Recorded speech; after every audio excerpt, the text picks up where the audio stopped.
Good game design is typically defined as allowing a variety of potential playstyles to obtain a specific goal. Additionally, these playstyles each have their own specific advantages and disadvantages, but what happens when a game does the opposite, and intentionally includes an ability that completely eliminates any weaknesses a unit is supposed to have? Well, this is Byzantium, one of the best civs in the entire game, all because of one ability. And today I'm going to be beating the hardest victory type on the hardest difficulty in Civ 6 using this one specific move, and that victory type is domination. Any other wins, even accidental, will be classified as a failure. So can I prove that Byzantium is one of the best civs in the game? Especially on a start that is nothing out of the ordinary aside from one thing: the abundance of flat tiles for horses to spawn on. The only bottleneck this strategy faces in this game, because we have to rush horseback riding and use horsemen to eliminate our first opponent and acquire an advantage in cities and yields. But the first tech isn't a beeline to horseback riding, it's astrology, because a religion will unlock the greatest 1-2 combo this game series has ever seen. But the astrology technology is expensive, and to get it in a timely manner, we'll need to find a natural wonder to boost this technology. And while there are no nearby wonders, there is something even better: a free relic for a first pantheon and an almost assured settler. And the luck with tribal villages doesn't stop there, with the second giving us an extra population to work more tiles for a faster holy site. But before that, I am going to have to use that extra production to produce more units, because these barbarians are going to be a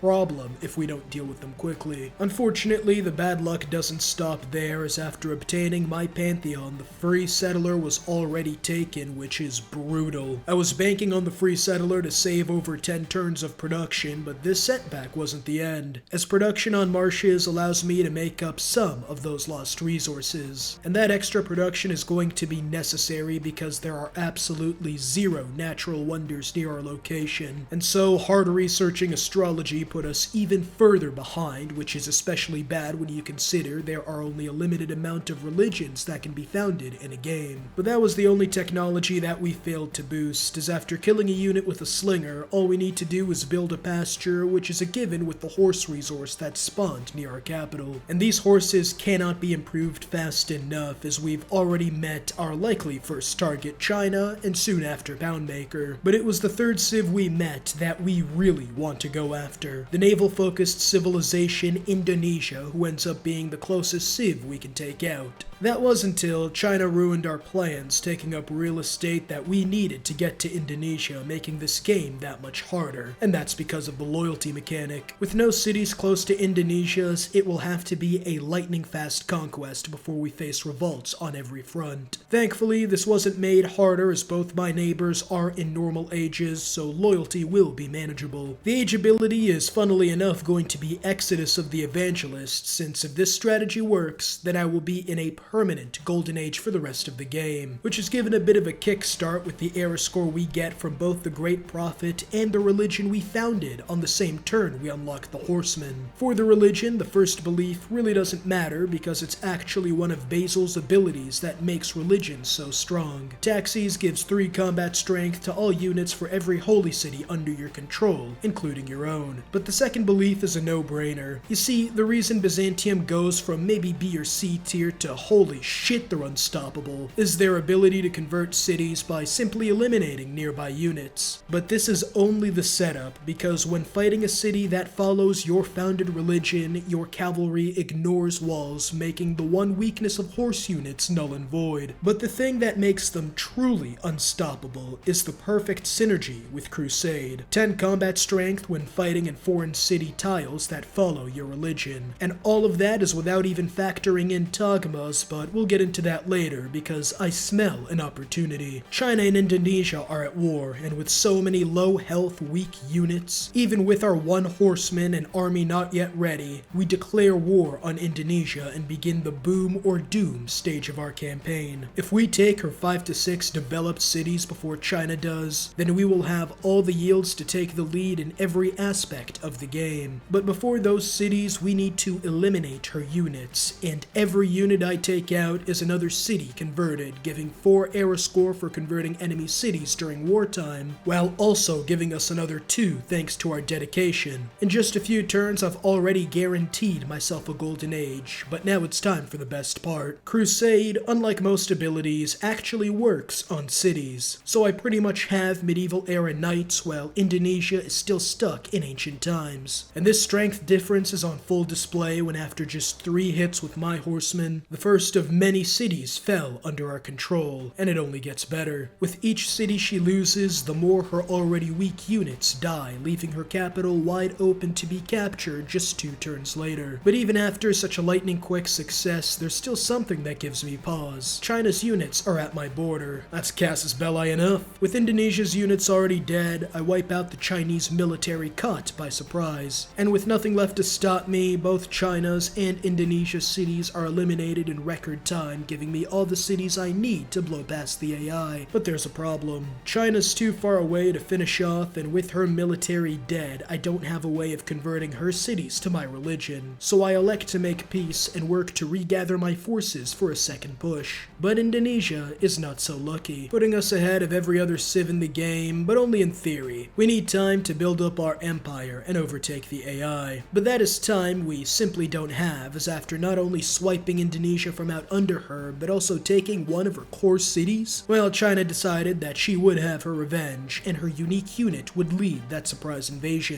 And while we weren't prepared, it's not as if we were out of options, as the first of our Tagma would meet her unit in open combat. The Tagma is our unique unit, stronger than the knight it replaces, but also acts like a great general, giving all nearby units 4 combat strength. But the best thing about these units is the fact you don't even have to build them, because the Hippodrome, the unique entertainment complex replacement, gives you a Tagma every time you build it or one of its buildings. And so in less than 10 turns, we would have a Mongol horde of one of the best unique units in the game. For now, we had to hold off her unique unit, but this is a ranged unit, meaning she will always get the first.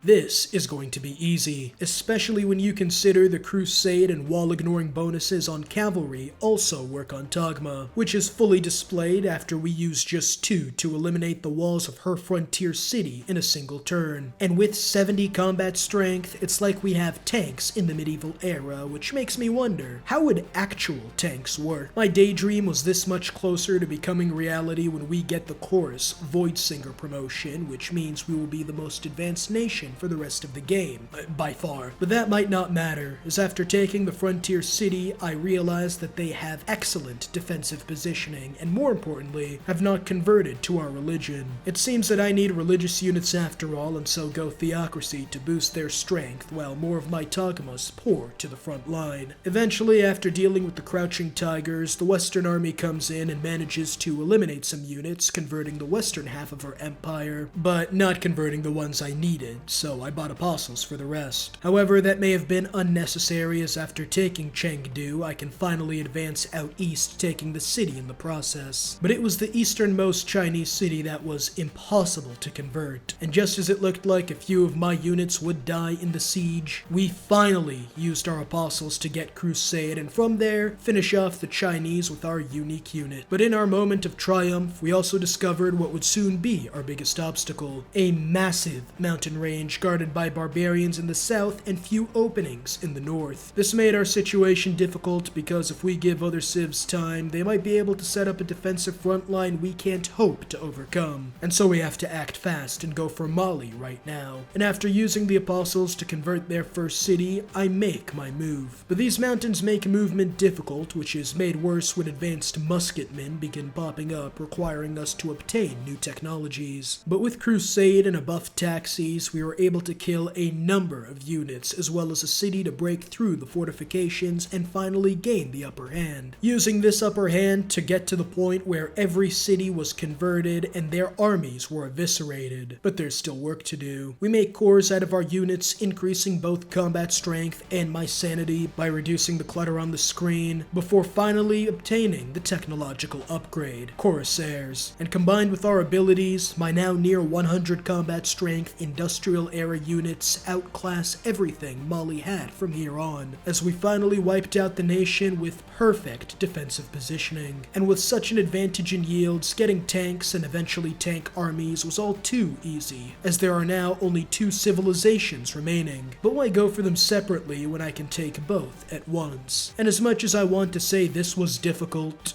it wasn't. We dropped an army of tanks in the 14th century. What did you expect to happen? Winning a domination victory impossibly fast, as we prove Byzantium is the best civ in Civilization 6.